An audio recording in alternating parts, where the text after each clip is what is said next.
was 16 years of age. I came in with hope and optimism, and I said, hi, I'd like to apply for a job. And you know what they told me at the front counter? I said, I'm sorry, we're not hiring. Restaurants used to say that. Not hiring. I went home and I told my dad, Dad, you got to buy me a car. They're not hiring at the Baskin-Robbins.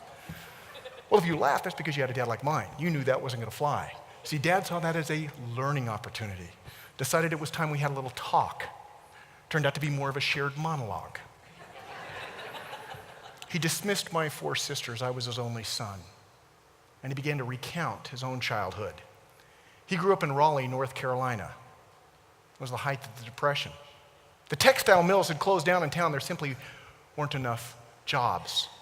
His father had passed away from a stroke. He was being raised by a single mother. There wasn't enough food on the table. My dad had to drop out of school in 10th grade just to try to find odd jobs to help the family survive. By the time he hit the golden age of 18, he knew there was a better place to live than Raleigh, North Carolina, and he'd heard about this magical land called Chicago, Illinois. He'd never seen it. He'd seen one movie that was set in Chicago, and he said, that's a place I want to move. So he sold all his worldly possessions, and he bought a one-way bus ticket. Took him 3 days on that bus. I can imagine how he felt at 18 years of age on this adventure of his lifetime. And he stepped off that intersection, expecting to find hope and opportunity.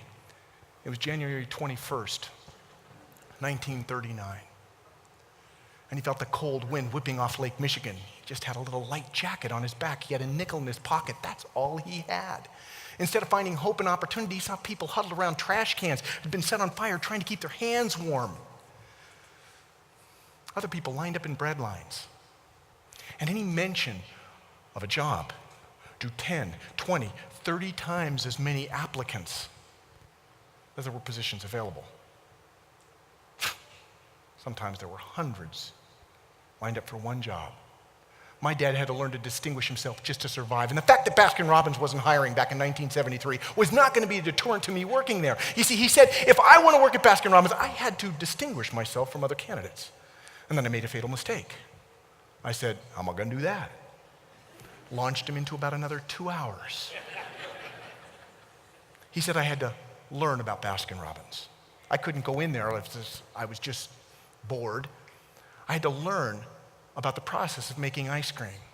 I had to learn who owned that particular Baskin-Robbins.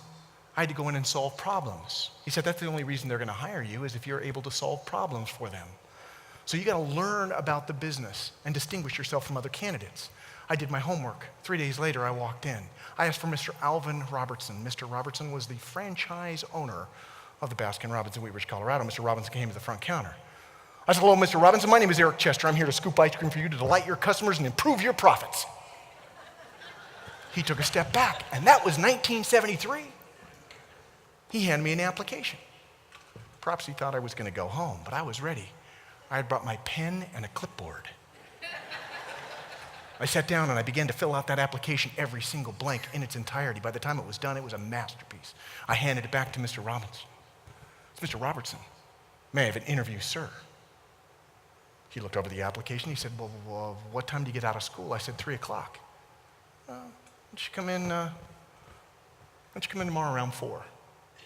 I was there at 3:45 because my dad said, if you're on time, you're 15 minutes late. And I showed up wearing a tie to work at Baskin-Robbins. And I came alone. I did not bring my posse. He was impressed. He invited me back to his office. It was nothing more than a little storage area with a table and 2 chairs next to the freezer. And I stood until Mr. Robertson asked me to sit. And I sat down, and my dad's words were echoing inside my head. Don't let your shoulder blades touch the back of that chair. So I leaned forward, and I began to answer all his questions, just like my dad had said, with complete enthusiastic responses. Yes, Mr. Robertson. No, Mr. Robertson. Absolutely, Mr. Robertson. I am your man, Mr. Robertson. And that's just when he asked me where I lived. He was impressed. I moved in for the kill because I had memorized all 31 flavors. Alphabetically. I knew more about ice cream than he did. So I put the close. I said, Mr. Robertson, if I'm going to scoop ice cream for you, delight your customers, and improve your profits, I need to be on your schedule. When do I start, sir? He spun his chair around. He grabbed the schedule off the back wall, pulled a pen out, and said, can you come in tomorrow? I went home and I told my mom. She baked me a celebration meal. She picked up the phone. She called my father, who came home 20 minutes early from work. He had never left work early before. He wouldn't miss work for any kind of athletic event I was in, nothing. But the fact that I had been hired was enough reason to come home. He met me in the driveway. He was so excited. He picked me up like a sack of potatoes, twirled me around, patted me on the back, said, "That's a chip off the old block, son." And then he said, "If you get fired, you better not come home."